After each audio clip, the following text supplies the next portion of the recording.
Buenas tardes a todos, ¿se oye bien? Sí, ¿no? Sí.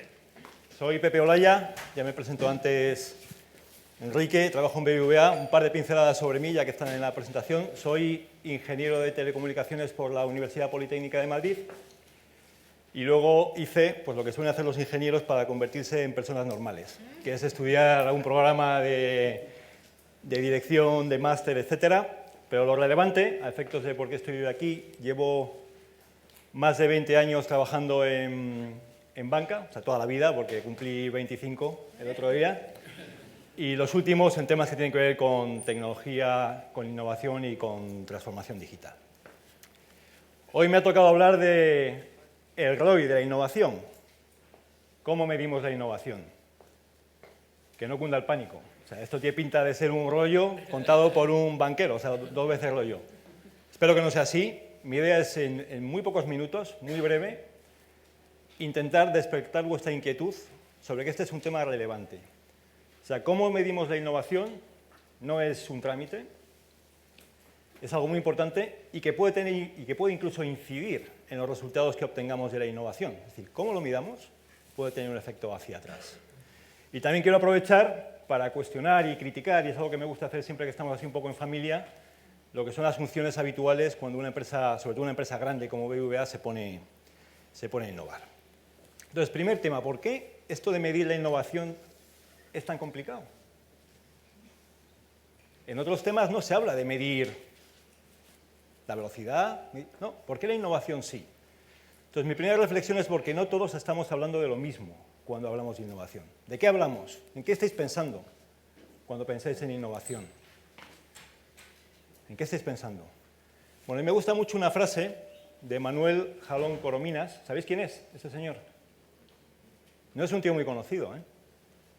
Es español, murió hace poco. Esto lo dijo debió ser en el 2009, por ahí en plena crisis. Manuel Jalón Corominas es el que popularizó la fregona. La fregona. Es un innovador. No la inventó él. Por lo que cuentan, la vio en un hangar a unos militares que para fregar el suelo utilizaban un palo con un trapo. Pero él fue el que la popularizó. Y él decía, para salir de la crisis hace falta innovar. No basta con inventar o no hace falta inventar. Es decir, innovar tiene algo que ver con negocio, con hacer las cosas bien, con hacer las cosas mejor, con productividad. De todas formas, a mí la frase que más me gusta, no sé de quién es, pero a mí me la comentó uno de mis primeros jefes, que ahora es el presidente de una gran consultora, y que decía, inventar es convertir el dinero en ideas. Es decir, es gastar dinero en que se te ocurran cosas. Innovar es convertir las ideas en dinero. Es decir, utilizar ideas para generar negocio, para hacer las cosas mejor, para ser más productivo, más eficiente. Es decir, que sí es verdad que en el concepto de innovación implícitamente hay una idea de negocio, de que las cosas se hagan mejor, de resultados económicos. Pero no estoy convencido que eso es lo que tengamos en la cabeza cuando hablemos de innovación. Y prueba de ello es que si en Internet miráis qué palabras hay asociadas a innovación, yo lo hice, me salió esto. Te aparecen cosas como creatividad, cambios, repensar. He mirado mucho ahí, no he encontrado ni una sola palabra, ni una que tenga que ver con negocio, con resultados, ni una sola. ¿Verdad que eso nos pasa? Pensamos en innovar y estamos pensando en inventar, no estamos pensando en innovar. La busqué también en inglés, a ver si los americanos eran diferentes. Lo mismo, creatividad, desarrollo, pero ahí sí aparece business. O sea, que por lo menos parece que los americanos o los ingleses, no sé quién preparó esto, ahí nos ganan un poquito. Es decir, que hay como una diferencia, una distancia entre lo que imaginamos cuando pensamos en innovar y lo que queremos obtener de la innovación, que son resultados. Y por eso la medición de la innovación acaba siendo tan importante y por eso la medición de la innovación está en un programa como este. ¿Y por qué ocurre esto? Pues bueno, ya se ha puesto de manifiesto a lo largo de la sesión, porque en realidad innovar es un proceso, no es una sola actividad. Es un proceso que empieza con tener ideas y que va pasando por diferentes fases de filtrado hasta que esas ideas se convierten en un lanzamiento comercial, en una mejora de un proceso, en lo que sea. Es lo que se llama el funnel o el embudo de innovación. A mí me gusta más, este es uno también típico, a mí me gusta más este, que lo único que tiene particular es que es el que utilizamos en BBVA, pero es la misma idea. Es decir, hay una parte inicial en la cual bueno, pues se tienen que identificar ideas, propuestas de innovación, alineadas con una estrategia. Eso es previo, que no lo he incorporado aquí, pero bueno, o sea, ideas se pueden generar de cualquier cosa, pero al final hay que tener unos marcos. Pero bueno, en todo caso hay una fase de ideación, ¿qué queremos hacer? Una fase de prototipado, eso hay que convertirlo en un prototipo. Y luego, a partir de ahí, ese prototipo hay que trabajarlo. Hay que trabajarlo utilizando metodologías Agile, empezando por un mínimo producto viable. Hay que trabajarlo hasta que se convierte en algo que el cliente está dispuesto a comprar, o que los empleados están dispuestos a utilizar, o en algo realmente útil. Y a partir de ahí viene la fase de despliegue comercial. Evidentemente, por el camino tenemos todos los procesos de decisión de go, no go, ¿no? Que tienen, bueno, pues, incorporan presentaciones, análisis, incorporan las métricas, de las que poco a poco vamos a ir hablando. Pero a mí, como me gusta mirar este funnel, es así. Es decir, hay tres fases en la innovación. Hay una fase creativa, que es la que todos tenemos en la cabeza cuando hablamos de innovación. Esta, la de que se me ocurran cosas nuevas. La fase creativa, fase de invención. Está muy bien, y esa suele acabar, o para nosotros acaba con un prototipo, que no necesariamente tiene que ser el prototipo que funcione, pero con algo que concreta la idea creativa en un producto. Después hay una fase que a mí me gusta llamar la fase de concreción, que es todo el trabajo de iteración sobre ese prototipo, generación de una primera versión, experimentar sobre ella con empleados, con grupo de familias, con clientes próximos, iterar otra vez, volver a iterar, hasta que damos con el producto que es comercialmente vendible, o bien hasta que decidimos matar la idea y enterrarla como hace esta empresa americana. Y por último viene la fase de despliegue. ¿Y por qué a mí me gusta mirar esto así? Porque estas tres fases requieren perfiles distintos. Es decir, no es lo mismo el equipo de trabajo que tienes que tener en la fase creativa y que se puede armar, pues como, por ejemplo, como estaba contando Antonio antes, que el equipo de trabajo que tienes que tener para perfeccionar un prototipo hasta que lo conviertes en un producto vendible, que mucho menos cómo lo comercializas, que ya no es el equipo, ahí es la empresa. Entonces, hay tres fases. ¿Hay que estar en las tres? No, no hay que estar en las tres. Las empresas pueden decidir estar en una, en dos, en las tres. Lo que es importante es tener claro en cuál estás y medir cada fase con las métricas adecuadas. Por ejemplo, puedes estar solamente en la primera, en la fase creativa. Hay empresas que se dedican a eso, que sus productos los venden a otras, que son los que comercializan.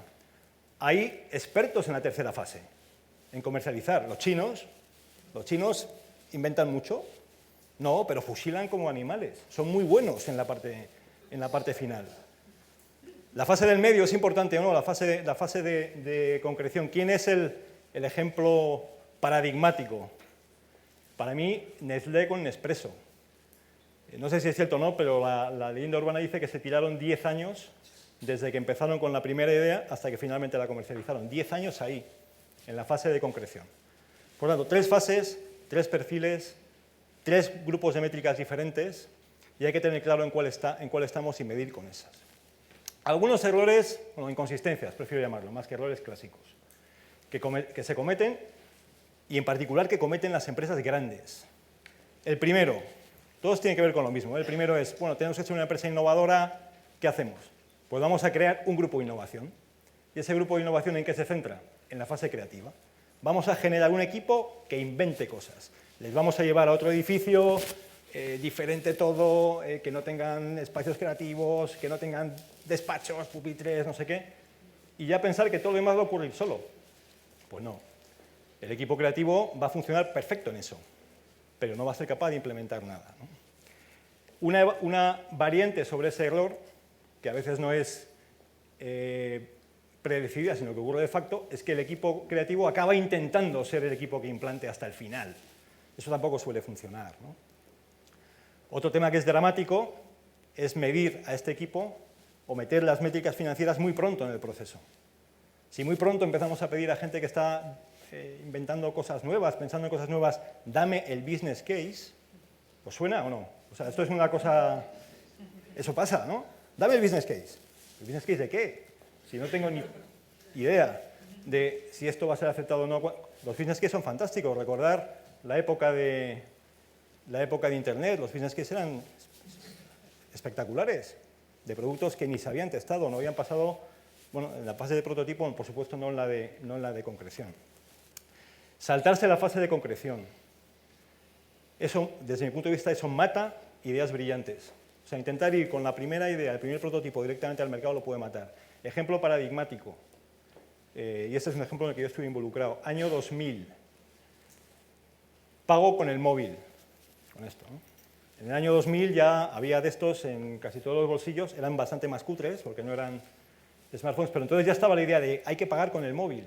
En el año 2000 en España se montó una alianza que tenía 20 y tantas entidades financieras y los 3 principales operadores de no sé si principales o todos los que había entonces, de telefonía en móvil para montar el pago por el móvil.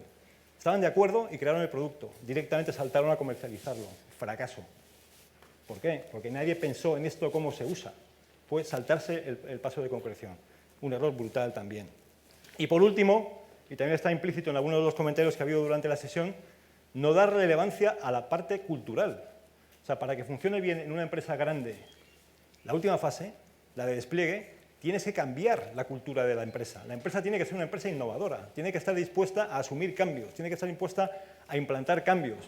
La fase última no ocurre con un equipo de innovación aislado en un edificio en la plaza de Santa Bárbara, y así hablo del nuestro, ¿no? Para no poner sobre la mesa a otros. No funciona, hace falta que la empresa sea una empresa innovadora, esté dispuesta a asumir el cambio, los procesos de asunción del cambio estén ahí, el time to market sea rápido. ¿De acuerdo? Entonces, ya pasando a lo que serían las métricas, bueno, pues lo que hay que hacer es usar métricas adecuadas a cada fase. Y esos son solamente ejemplos, ¿eh? En la fase creativa, yo casi lo que me dan ganas de decir es, cuanto menos midas, mejor, porque en la fase creativa lo más probable es que la mates, a nada que la toques un poco, ¿no? Entonces, bueno, hay que utilizar métricas que tengan que ver con cuánto estoy dedicando a la fase creativa, cuánto de mi presupuesto estoy usando, de mi presupuesto de marketing, de mi presupuesto de ingresos, bueno, como queréis medir, o cuánta gente estoy dedicando. Y ya en función del tipo de empresa puedes medir cuántas patentes, cuántas ideas de verdad pasan a la siguiente fase. Bueno, pero diría es una fase en la que es muy importante, sobre todo no usar métricas financieras. Sería la primera idea.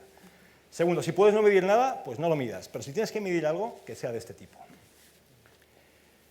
En la segunda, la fase de co-creación, ahí sí, la fase de concreción, ahí sí, ahí el tipo de métricas con qué tienen que tener que ver. Tienen que tener que ver con la rapidez y la capacidad de iterar hasta dar con el producto que funciona. Por tanto, ¿cuánto tiempo me cuesta encontrar el mínimo producto viable? ¿Cuánto tiempo tardo en iterarlo? ¿Cuánto tiempo tardo en decidir si voy adelante o lo mato? De hecho, hay que tener un proceso de matarlo y de enterrarlo, que no en todas las empresas lo tienen, ¿eh? De hecho, nosotros hablamos de proyectos zombies, que son los que llevan toda la vida ahí y nadie los mata, pero no están medio muertos, medio vivos, ¿eh? Por tanto, el tipo de métricas para la segunda fase. Y para la última, sí. Para la última, sí hay que utilizar métricas, si queréis, más tradicionales, métricas más financieras. Y ahora voy a comentar una salvedad, pero métricas más financieras. Es decir, ¿qué cuota de mercado alcanzo con los nuevos productos que estoy lanzando? ¿Cuántos clientes capto? ¿Cuánto de mis ingresos o de mi negocio tiene que ver con productos o servicios que antes no tenía o que hace un determinado tiempo no tenía? ¿Qué nivel de satisfacción es el NPS estoy consiguiendo con mis nuevos clientes? ¿Qué nivel de satisfacción estoy consiguiendo en mis clientes con toda mi innovación? Y hay otro tipo de métricas que se deberían incorporar aquí, que no he querido para no complicar demasiado, que tienen que ver con la transformación cultural. Habría que medirla también. O sea, ¿en qué medida estoy siendo capaz de transformar mi empresa? Bueno, y si queremos medir la innovación en su conjunto, y como uno sigue teniendo su lado ingeniero, pues bueno, al final la métrica del ROI de la innovación es una combinación, una función de métricas de la primera columna, de la segunda y de la tercera, que hay que adaptar a cada caso, a cada empresa y a los objetivos que cada empresa tenga. En la sesión que tendremos en el programa sobre el ROI de la innovación, pues discutiremos sobre este tipo de cosas. O sea, qué métricas son las que hay que utilizar, qué impacto tiene utilizar unas métricas frente a otras.